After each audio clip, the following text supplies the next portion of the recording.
السلام عليكم ومرحبا بكم في نهار جديد وفي فيديو جديد. كنتمنى يلقاكم هذا الفيديو في تمام الصحة والعافية وأموركم هانية إن شاء الله، وكل عام وأنتم بخير.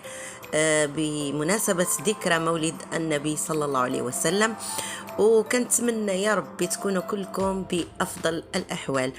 اليوم إن شاء الله غنشارك معكم هذه الحلوة هذه اللي سهلة ومقاديرها بسيطة بزاف. واخا تكوني اول مره كتصوبي هذه الحلوه هذه كوني متاكده انها غادي تنجح معك.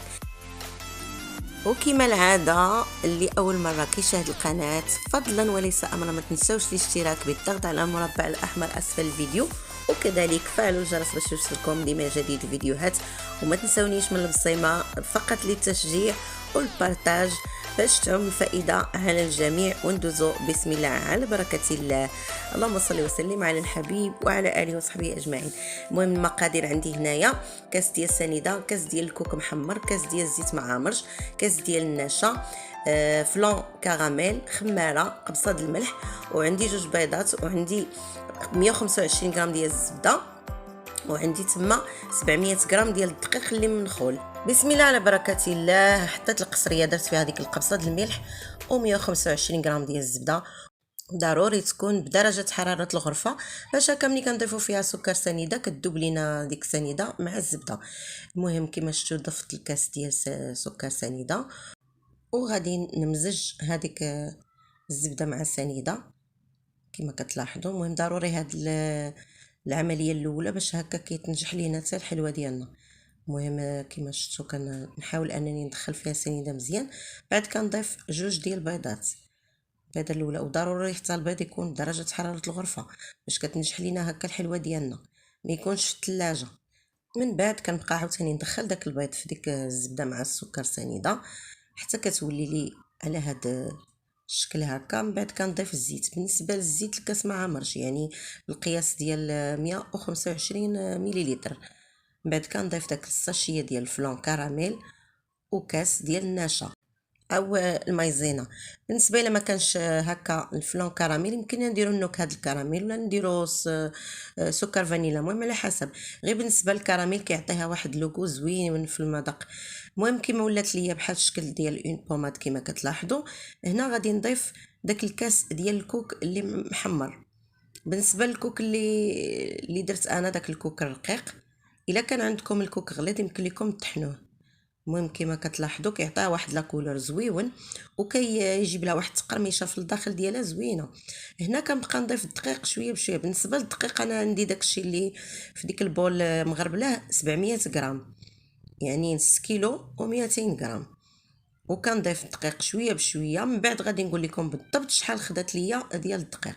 ضفت واحد الكيس ديال الخميره الحلويات ما يعادل 8 غرام.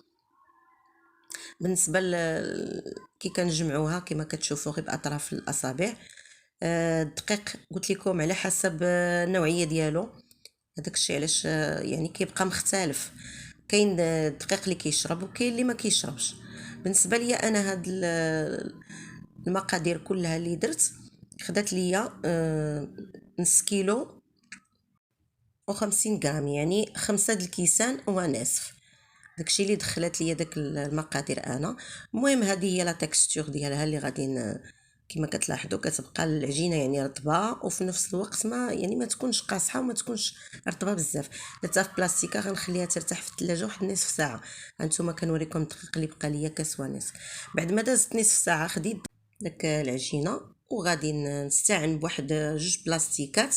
كما شفتوا خديت النصف اللي منها وضفت بلاستيكه من الفوق، وكنستعين بهذا الدلاك هذا او بهذا اللي المهم اللي كيطلق العجينه، وكنبقى نسرح مزيان فوق سطح العمل.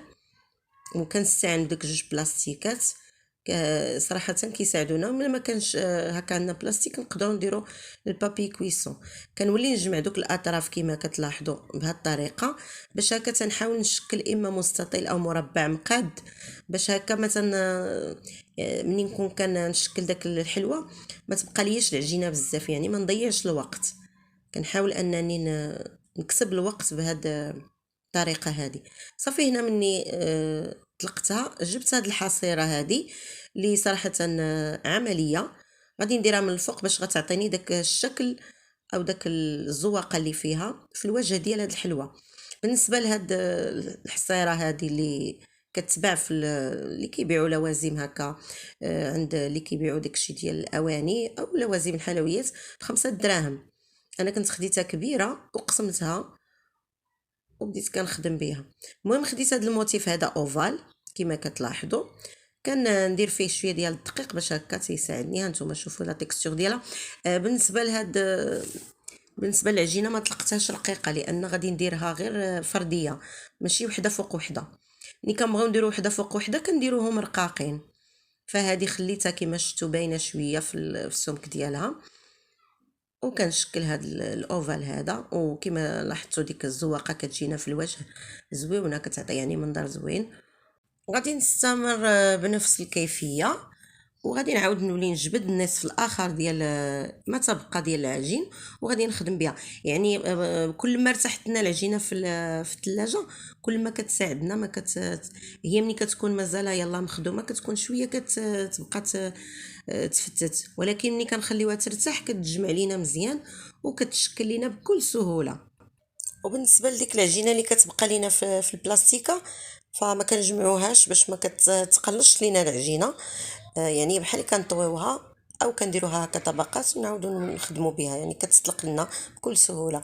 لان الا مشينا تجمعناها بيدينا وبحال كورناها كتخسر لينا، الا شكلنا كتعواج ما كتبقاش لينا في الحجم ديالها. المهم غادي نستمر بنفس الكيفيه.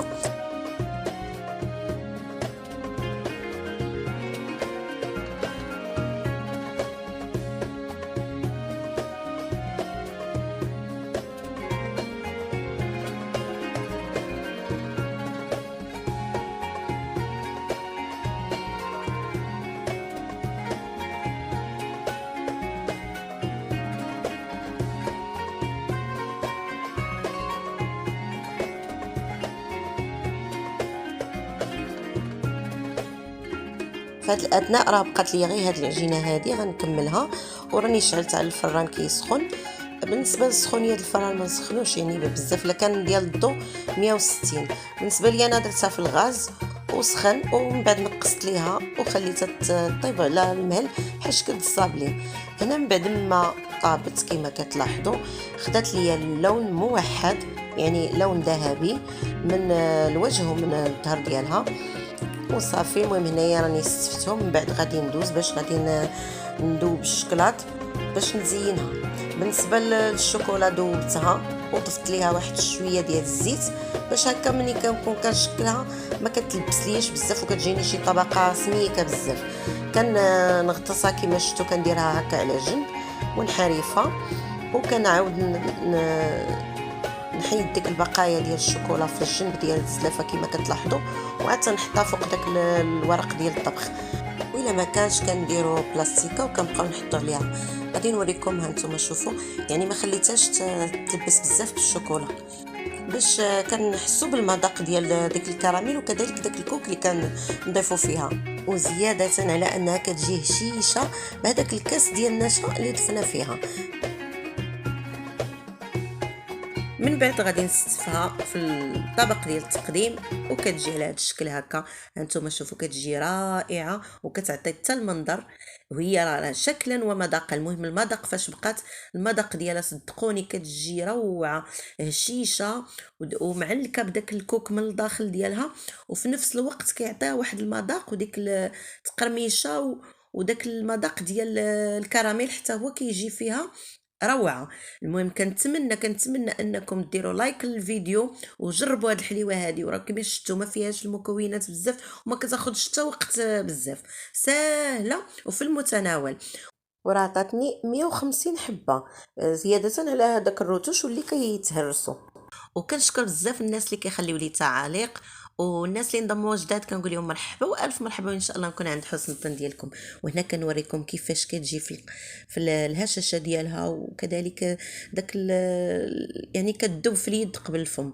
المهم وداك المذاق غزال كيعطي هذاك اللون ديال الكراميل، وكذلك داك الكوك حتى هو كيعطي واحد القرمشه وواحد المذاق غزال. وهنا غنقول لكم السلام عليكم، في امان الله وحفظه، حتى الفيديو الجاي ان شاء الله.